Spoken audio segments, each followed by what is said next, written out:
Hehe. Oke sahabat-sahabat, ya. Hari ini kita mau belajar bikin apa? Komposter ember tumpuk. Sebelumnya, komposter ember tumpuk ini pertama kali itu diperkenalkan oleh beliau Pak Nasih Widya Yuwono, salah satu dosen yang ada di universitas yang ada di Yogyakarta. Beliau yang pertama kali memperkenalkan komposter ember tumpuk ini. Nah, fungsi dari komposter ember tumpuk ini tidak lain adalah dia pasti ya, namanya juga komposter. Dia mampu membuat atau bisa kita gunakan sebagai alat untuk mengkomposkan bahan organik, terutama seperti sisa buah, sisa sayuran, dan sisa-sisa yang organik lainnya. Nah, dari komposter ember tumpuk ini kita bisa memanen dua sekaligus. Pertama adalah kompos padat yang ada di sisi atas, kemudian pupuk organik cair yang bisa disebut lindi dari yang bagian bawah ya. Air lindi ini asalnya dari mana? Dia adalah air yang menetes dari bahan organik yang kita taruh di timba atau tong atau drum yang bagian atas ya. Oke, jadi begitu saja perkenalan kita terkait ember tumpuk. Mari kita sekarang mulai melakukan pembuatannya, dan sekali lagi sahabat-sahabat, kita harus memanfaatkan apa yang ada di sekeliling kita. Kalau kita punya ember seperti ini nggak dipakai, kita buat ember tumpuk. Misalkan ada galon bekas yang lem mineral itu, bisa kita pakai. Tinggal kita modifikasi aja. Atau kalau yang paling mini sekalipun, kita bisa menggunakan aqua yang 1,5 liter ya. Tapi itu sangat kecil. Tapi tetap bisa aja kita gunakan. Yuk, mari kita langsung membuat sekarang. Untuk alatnya, saya menggunakan alat yang menurut saya ini sederhana. Kran dispenser, terus kemudian ini spidol untuk penanda nanti pembuatan lubang di kran, kemudian ada cutter untuk membantu nanti melubangi, terus kemudian lem pipa ya, ini untuk membantu merekatkan kran ke timba, terus kemudian ada solder. Kalau sahabat-sahabat nggak ada solder, pakai besi yang dipanaskan pakai api ya, paku maksudnya, bisa. Terus kemudian kalau nggak ada cutter, bisa pakai pisau dapur atau pakai yang biasa dipakai ngarit ya, gunakan secara maksimal. Tapi kalau keran ini apa penggantinya ya? Ya mungkin kalau keran nggak ada ya kita pakai yang bagian bawah, cukup dilubangi kemudian disumpel atau ditutup menggunakan sandal yang dipotong ya, seperti padasan zaman dulu ya. Itu aja. Kalau nggak ada lem ini juga nggak usah ya. Yang penting kita ada alat untuk melubangi, memasang, kemudian ada tambahan alat untuk mengeluarkan cairan dari bawah ya, ya seperti itu harus dikeluarkan dari bawah. Oke, kita mulai pembuatannya. Untuk pembuatan akan kita awali membuat lubang ya, membuat lubang di timba yang bagian atas. Kita buat lubang sebanyak mungkin.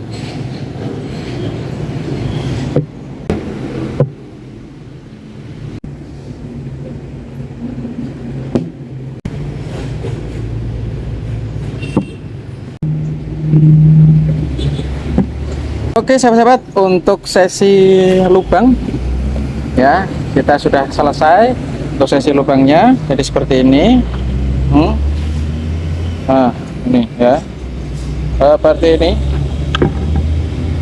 Jadi selanjutnya kita akan proses membuat lubang di sini untuk kita taruh keran ya.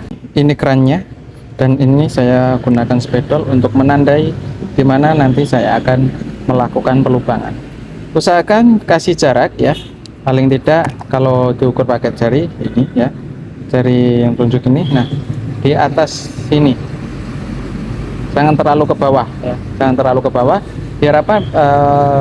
Biasanya kalau lindi itu ngumpul di sini, itu nanti ada kotoran-kotoran yang mengendap di sini, dan nanti bisa membuat kerannya ini buntu ya, gitu. Jadi agak ke atas ini, jangan terlalu ke bawah ya, di ke sini ukurannya kayak ini.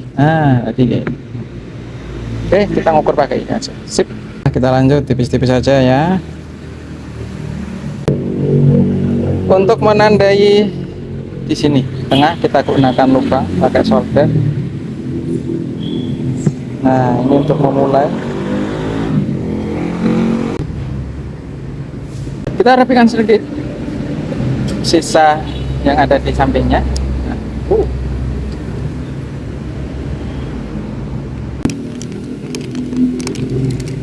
Nah, jadi seperti ini, diputar-putar saja. Metode pengomposan itu ada banyak ya, bisa pakai ember tumpuk ini, bisa pakai pot yang bawahnya sudah berlubang, terus kemudian bisa pakai galon bekas juga bisa, atau kalau nggak mau seperti itu langsung ke tanah juga bisa ya. Tanah nanti sistemnya gampang, tinggal tanahnya itu mau di apa, keduk atau enggak terserah ya. Tapi kalau memang di lubangnya atau di keduk berarti nanti jangan terlalu dalam ya, paling 1 meter atau 1,5 meter atau 2 meter bisa lah. Tapi 2 meter itu sudah terlalu tinggi ya, 1,5 meter itu kemungkinan pas cukup. Nah, untuk itu bisa digunakan dengan metodenya paling bawah itu ranting kayu, terus kemudian nanti ditumpuk dengan daun kering.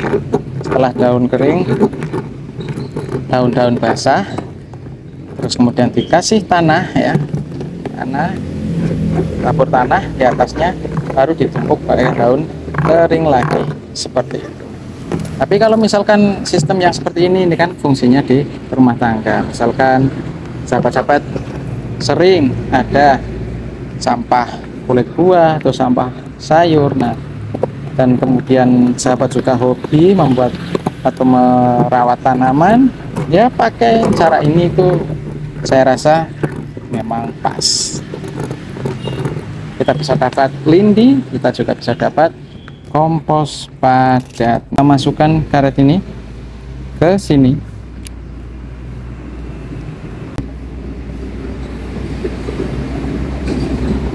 Oke, tinggal kita pasang karet seal yang ada di dalam.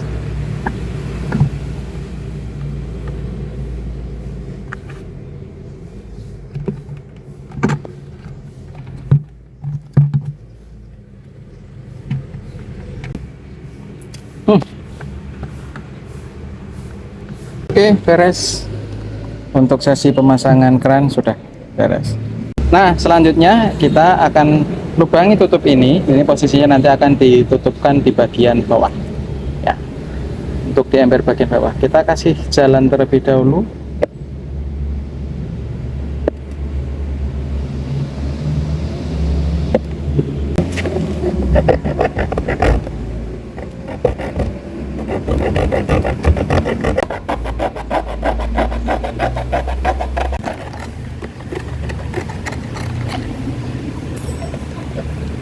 Oke. Nah, selesai. Jadi seperti ini ya. Dilubangin. Yang kita pakai yang ini. Untuk cara pakainya seperti ini. Ini kita taruh di sini ya. Ini kan yang bagian bawah yang ada kerannya. Kita taruh di sini. Plek. Nah. Terus kemudian ember yang sudah kita lubangi tadi ini kita taruh di atasnya. Supaya dia mengunci dengan baik dan rapat ya. Seperti itu. Jadi yang bagian bawah tutupnya dilubangi, terus untuk nanti ini tutup ini kita taruh di bagian atas. Jadi seperti itu. Untuk bagian atas nggak usah kita lubangi, tapi yang dilubangi bagian dasarnya. Terus kemudian untuk tutupnya, nah ini kita sudah merapat situ. Nah, tutup yang ini kita lubangi untuk mengunci. Terus yang bawah cukup kita pasang keran ya, kerannya seperti itu. Jangan lupa juga untuk timba yang bagian atas, saya lepas dulu aja. Timba yang bagian atas silahkan kasih lubang 4 sisi ya, 4 sisi di, terserah di sini atau mau di sini terserah. Saya kasih di sini saja. Nah, kenapa harus dikasih lubang? ini adalah modal awal lalat BSF masuk dan bertelur. Ya, ini adalah pintu bagi mereka untuk bertelur, ya kan? Pintu untuk bertelur. Jadi mereka akan masuk lewat lubang sini ketika mereka mencium bau yang mereka sukai dari sampah organik yang kita taruh di dalam. Jadi seperti itu ya. Ini jangan lupa dikasih lubang 4 sisi. Oke, 2 lagi yang sini. Nah, kita kasih lubang 4 sisi. Kita akan menggunakan maggot dari lalat BSF untuk mengurai sampah organik yang ada di dalam komposter ember tumpuk ini. Oke, jadi seperti itu ya. Kita kasih lubang tidak terlalu besar ya ukurannya. Oke, jadi seperti itu langkah pembuatannya, dan sudah selesai. Oke, untuk pengisiannya nanti kita masukkan, pertama adalah buah-buahan saja dulu, buah pisang busuk, buah jeruk, buah nanas. Kalau nggak ada, biasanya ada kupasan kulit nanas, kupasan kulit buah pisang, atau ada buah naga. Nah, itu kita masukkan ke sini. Kita masukkan ke sini ya, kita masukkan ke sini. Kita tunggu sampai 2 minggu kurang lebih. 1 minggu aja sudah muncul. 1 sampai 2 minggu kita tunggu sampai di situ terdapat maggot BSF yang ada di dalamnya. Nanti maggot itu berfungsi untuk mengurai. Jadi kita masukkan di sini saja. Kemudian kita tunggu sampai kurang lebih 1 sampai 2 minggu. Kalau maggotnya sudah ada, baru bisa kita tambahkan lagi seperti sayur-sayuran, sisa sayuran ya, bukan sayuran sudah matang ya, tapi sisa sayuran yang belum dimasak, sawi ataupun selada atau kangkung ataupun bayam, kita masukkan ke sini supaya bisa diurai oleh maggot BSF. Kemudian kita bisa tambahkan juga sisa nasi. Yang penting jangan dimasukkan kepala ikan atau sisa sambal atau sisa tumis. Nah, itu jangan. Yang kita masukkan adalah bahan-bahan yang organik yang belum diolah. Nah, setelah beberapa hari kita mengisi ya, seperti halnya ini ya, itu kita isi. Di situ ada itu sisa ampas pembuatan ekoenzim. Kemudian di bawahnya ada buah semangka. Di dalamnya sudah ada maggot BSF yang kecil-kecil. Baru saya masukkan 4 hari ya. Nah, setelah 2 bulan pertama setelah mengisi ini, kita akan panen cairannya dari sini ya, dari keran ini. Kita panen. Ini bisa diletakkan di tempat yang lebih tinggi karena ini posisinya kurang tinggi. Sahabat-sahabat bisa meletakkannya ini agak tinggi lagi ya. Nah, kita akan panen cairan ini. Saya perlihatkan, ini cairannya, dia berwarna coklat. Cairan ini warnanya coklat, kadang kuning juga.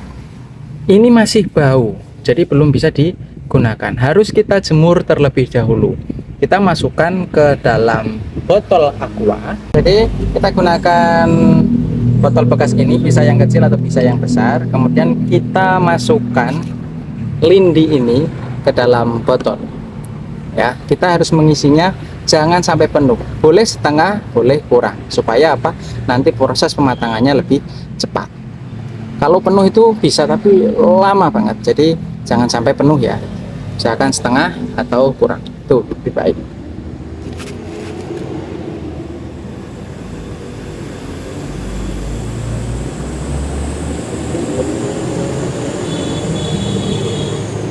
Oke. Nah, ini sudah kita isi. Tutupnya ini jangan kita rapatkan, cukup gini aja. Nah, kemudian ini kita jemur di bawah terik sinar matahari. sampai pupuk ini benar-benar matang atau lindi ini benar-benar bisa diaplikasikan. Indikasinya lindi ini berhasil apa? Indikasinya adalah ada dua indikasi. Yang pertama, lindi ini warnanya coklat kehitaman, atau kedua, baunya ketika dicium sudah tidak bau, ya, sudah tidak bau lagi. Jadi kita jemur di tempat yang panas, kemudian tutupnya itu tidak usah dirapatkan, jadi cukup ditutup seperti ini. Pengisiannya jangan sampai penuh ya, setengah atau kurang, biar pematangannya lebih cepat. Indikasi pupuk ini sudah bisa digunakan adalah baunya sudah tidak menyengat lagi, sudah tidak bau. Kemudian warnanya, untuk warna itu biasanya coklat-coklat kehitaman, itu sudah bisa digunakan. Jadi seperti itu ya. Nah, sahabat-sahabat silahkan mencoba. Itu bisa kita aplikasikan ke beberapa tanaman yang kita punya di rumah. Oke, nih ya pupuknya. Terima kasih sudah belajar bersama untuk kali ini. Semoga bermanfaat dan sahabat-sahabat bisa mencobanya. Bisa menggunakan timba, bisa menggunakan galon bekas, bisa juga menggunakan pot ya, yang besar itu juga bisa. Silahkan mencoba di rumah. Terima kasih, sampai jumpa.